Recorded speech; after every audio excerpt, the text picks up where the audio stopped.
విభక్తులు, ప్రత్యయములు. వాక్యములో పదములకు పరస్పర సంబంధమును కలిగించేవి విభక్తులు. ఆ విభక్తులను తెలిపే వాటిని ప్రత్యయములు అని అంటారు.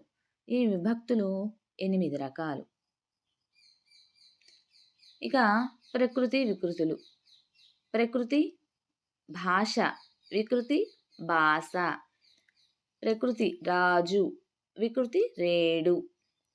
ప్రకృతి శాస్త్రము, వికృతి చట్టము.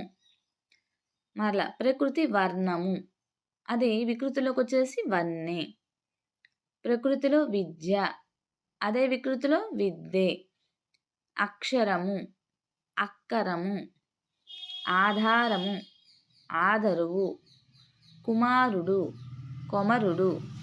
కృష్ణుడు, కన్నడు. పద్యము, పద్యము. న్యాయము, న్యాయము. దీపము, దివ్యే. భద్రము, పదిలము. ఇవి ఇంతవరకే ఎందుకు చెప్పానంటే ప్రీవియస్ పేపర్స్లో ఎక్కువ సార్లు ఇవే రిపీట్ అయ్యి మరీ అడిగారనమాట. కాబట్టి ఇవి నేర్చుకోండి ఖచ్చితంగా. మీకు ఒక మార్క్ అనేది మీరు మీ చేతిలో పెట్టుకున్నట్లు అవుతుంది. లింగాలు, ఇవి 3 రకాలు. అవి మహద్వాచకాలు, మహదీవాచకాలు, అమహద్వాచకాలు. మహద్వాచకము పురుషులను వారి విశేషణములను తెలియజేయు పదములను మహద్వాచకములు అని అంటారు. వీటిని పుంలింగములనియు అందరు. ఉదాహరణకి రాముడు, భీముడు. మహతీవాచకాలు స్త్రీలను వారి విశేషణములను తెలియజేయు పదములను మహతీవాచకములు అంటారు. వీటిని స్త్రీలింగములనియు అందరు. స్త్రీ బుద్ధిమంతురాలు. మూడవది అమహద్వాచకాలు పశుపక్షాదులను తెలియజేయు శబ్దములు అమహద్వాచకములు. వీటిని నపుంసకలింగములని అందరు. ఉదాహరణకి చెట్టు, రాయి, కాకి. ద్విత్వాక్షరాలు ఒక హల్లులో అదే హల్లు చేరే పదాలను ద్విత్వాక్షరాలు అని అంటారు. ఉదాహరణకు మగ్గము. ఇక్కడ మగ్గము అనే పదములో గా కింద గా వస్తుంది కదా, అది ద్విత్వాక్షరం కింద చెప్పుకుంటాం. అంటే ఒక హల్లుకు అదే హల్లు ఒత్తుగా వచ్చింది కాబట్టి. అలానే మగ్గము తర్వాత పగ్గము. ముగ్గురు, గజ్జెలు, తప్పెట, బియ్యము, కయ్యము, కళ్ళు, నమ్మకం.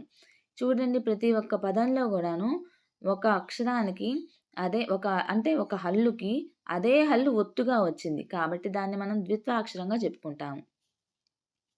సంయుక్తాక్షరము ఒక హల్లుకు వేరే హల్లు చేరే అక్షరాలను సంయుక్తాక్షరాలు అని చెప్పుకుంటాము.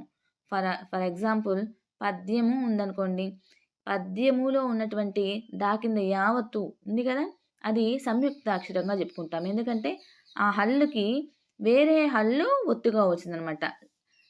సేమ్ ఒక హల్లుకి అదే హల్లు ఒత్తుగా వచ్చినప్పుడు దాన్ని ద్విత్వాక్షరంగా చెప్పుకుంటాము.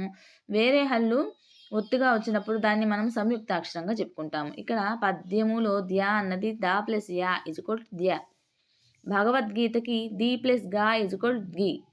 తర్కము రా ప్లస్ కా ఇజ్ఈక్వల్ క. అభ్యాసము భా ప్లస్ యా ఇజ్ఈక్వల్ వ్య. కార్యము రా ప్లస్ యా ఇజ్ఈక్వల్ ర్య. పుష్పము షా ప్లస్ పా ఇజ్ఈక్వల్ స్ప. ధర్మము రా ప్లస్ మా ఇజ్ఈక్వల్ మ. విద్య దా ప్లస్ యా ఇజ్ఈక్వల్ ద్య. సద్గుణము దు ప్లస్ గా ఇజ్ఈక్వల్ గు.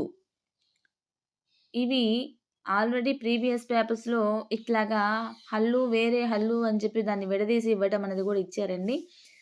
దయచేసి చూసుకొని చదువుకోండి. మహాప్రాణాక్షరాలు హల్లుల్లోని ఒత్తులు ఉన్న అక్షరాలను మహాప్రాణాక్షరాలు అని అంటారు.